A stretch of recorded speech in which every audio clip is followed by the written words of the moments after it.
আজকের এই ভিডিওটি পিজি সুপ্রিয় ছাত্রছাত্রী আপনাদের প্রত্যেকের জন্য খুব গুরুত্বপূর্ণ। আপনারা যারা 2025 জুলাইতে অ্যাডমিশন নিয়েছেন, সুপ্রিয় ছাত্রছাত্রী, এই 2026-এ আপনাদের পরীক্ষা হতে চলেছে, আপনাদের অ্যাসাইনমেন্ট এবং লিখিত পরীক্ষা। এই অ্যাসাইনমেন্ট এবং লিখিত পরীক্ষা কীরকম সময় হতে পারে সেটা আপনারা অনেকেই জানতে চাইছেন। এটাই আজকের এই ভিডিওতে আপনাদেরকে জানাবো। পাশাপাশি আপনারা অনেকে জানতে চাইছেন যে এখানে যে অ্যাসাইনমেন্ট, এখান থেকে ওয়েটেজ কিভাবে কি নেওয়া হবে এবং যে লিখিত পরীক্ষা, যেটা পেপার পেনে পরীক্ষা হবে, সেখান থেকে কত পার্সেন্ট নেওয়া হবে, কিভাবে ক্যালকুলেশন হবে, সমস্ত কিছু আজকের এই ভিডিওতে সুপ্রিয় পিজি ছাত্রছাত্রী আপনাদেরকে সহজ সরলভাবে জানানোর চেষ্টা করব। প্রথমে আপনাদেরকে জানিয়ে দিই, আপনাদের এই যে পেপার, আপনাদের পার্ট 1-এ 4টে পেপার, এই যে 4টে পেপার, প্রত্যেকটা পেপারে কিন্তু আপনাদের 100 নাম্বার করে লিখিত পরীক্ষা হবে এবং ওই পেপারগুলোতেই 100 নাম্বার করে আপনাদের অ্যাসাইনমেন্ট হবে। এবার এই যে অ্যাসাইনমেন্ট হবে, এখানে কিন্তু এমসিকিউ ভাবে হবে। এটা আপনি আপনার যে মোবাইল, সেই মোবাইলের সাহায্যে, ল্যাপটপ, ডেস্কটপের সাহায্যে বাড়িতে বসে অন্য কারো সাহায্য নিয়ে এই অ্যাসাইনমেন্ট যে পার্ট, এটা কিন্তু অনলাইনে সাবমিট করতে হবে। এবং এই যে 100 নাম্বারের ওই পেপারের অ্যাসাইনমেন্ট হবে, এখানে আপনাকে কিন্তু 20টা প্রশ্ন দেওয়া হবে। প্রত্যেকটা প্রশ্নের মান কিন্তু 5। এখানে কোনো নেগেটিভ মার্কস থাকবে না, তবে ভুল হলে আপনার কিন্তু যতগুলো ভুল হবে সেই হিসেবে ক্যালকুলেশন করে মার্কস কিন্তু বাদ যাবে। অর্থাৎ ধরুন আপনার 20টা প্রশ্নের মধ্যে আপনি 18টি প্রশ্নের উত্তর ঠিক করলেন, 2টো প্রশ্নের উত্তর আপনি ভুল দিলেন, সেক্ষেত্রে কিন্তু আপনার, যেহেতু একটা প্রশ্নের মান 5, তাই 2টো প্রশ্নের জন্য 10 কমে যাবে, আপনি কিন্তু 90 পাবেন।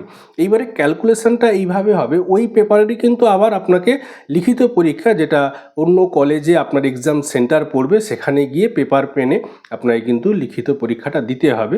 এবারে ওইখানে নাম্বার প্যাটার্নটা আলাদা, 12 নম্বরের প্রশ্ন থাকবে, 8 নম্বরের প্রশ্ন থাকবে, যে যার বিষয় অনুযায়ী কিন্তু নাম্বার প্যাটার্ন, নাম্বার বিভাজন, সেটা কিন্তু সামান্য একটু আলাদা হয়ে থাকে। তবে ওই লিখিত পরীক্ষায় ওখান থেকে কিন্তু আপনার 80% মার্কস ওখান থেকে নেওয়া হবে।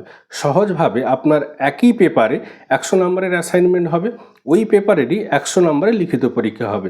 এবারে ধরে নেওয়া যাক, ধরুন কোনো সুপ্রিয় ছাত্রছাত্রী অ্যাসাইনমেন্ট, যেহেতু অনলাইনের ব্যাপার, সেক্ষেত্রে কিন্তু এমসিকিউভাবে হবে এবং কোনো ছাত্র বা ছাত্রী হয়তো অ্যাসাইনমেন্টে 100-তে 100 তিনি তুলে ফেললেন। এক্ষেত্রে কিন্তু ওই 100 নাম্বার থেকে 20% নেওয়া হবে। অর্থাৎ ওখান থেকে কিন্তু সুপ্রিয় ছাত্র বা ছাত্রীর 20 নাম্বার ওখান থেকে নেওয়া হবে।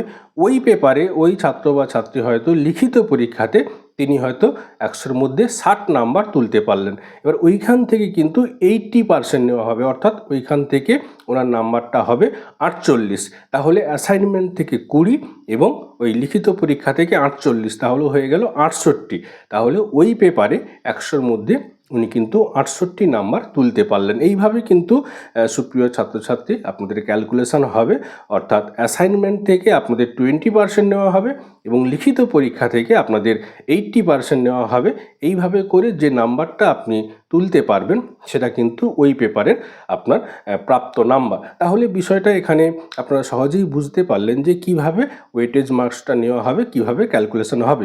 এইবারে যে প্রশ্নটা বেশিরভাগ ছাত্রছাত্রী আপনারা করছেন, একটা চিন্তা করছেন, এবং এই চিন্তা হওয়া স্বাভাবিক, যেহেতু অনেকগুলো মাস আমরা পেরিয়ে চলে এসেছি, এবারে কিন্তু পরীক্ষা হবে। তো সেই পরীক্ষাটা কীরকম সময়ে হতে চলেছে? সুপ্রিয় ছাত্রছাত্রী, আপনাদের অ্যাসাইনমেন্টটা আগে হবে। এই অ্যাসাইনমেন্ট আপনারা ধরে চলুন আগস্ট সেপ্টেম্বরের দিক করে হয়। আপনাদের আগস্টের শেষের দিকে, ওই সেপ্টেম্বরের মাঝামাঝি বরাবর, মিডিল বরাবর হয়তো সুপ্রিয় ছাত্রছাত্রী আপনাদের অ্যাসাইনমেন্ট হবে এবং ওই অ্যাসাইনমেন্ট পর্ব মিটে যাওয়ার ঠিক 1 মাস পরে হয়তো আপনাদের লিখিত পরীক্ষা হবে, পেপার পেনে পরীক্ষা হবে। সেটা হয়তো অক্টোবরের মিডিলের দিক করে আপনাদের দুর্গাপুজো পড়ে যাচ্ছে, সেক্ষেত্রে কিন্তু এই দুর্গাপূজার পরেই হয়তো আপনাদের লিখিত পরীক্ষাটা হবে। সুপ্রিয় ছাত্রছাত্রী, এইভাবে ধরে নিয়ে ক্যালকুলেশন করে নিয়ে আপনাকে কিন্তু প্রিপারেশান নিতে হবে। তার কারণ হাতে বেশি সময় নেই, আপনাকে কিন্তু পড়াশোনা শুরু করতে হবে। কথা প্রসঙ্গে জানিয়ে রাখি, যে সমস্ত পিজি সুপ্রিয় ছাত্রছাত্রী আপনারা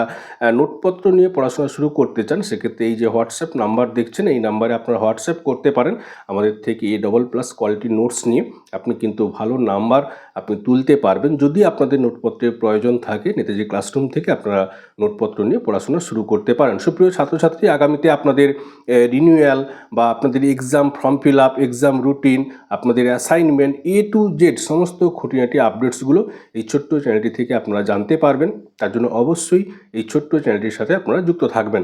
আজকে এখানেই শেষ করছি। আপনারা প্রত্যেকে ভালো থাকুন, সুস্থ থাকুন। আপনাদের প্রত্যেকের সুস্থতা কামনা করি। ধন্যবাদ।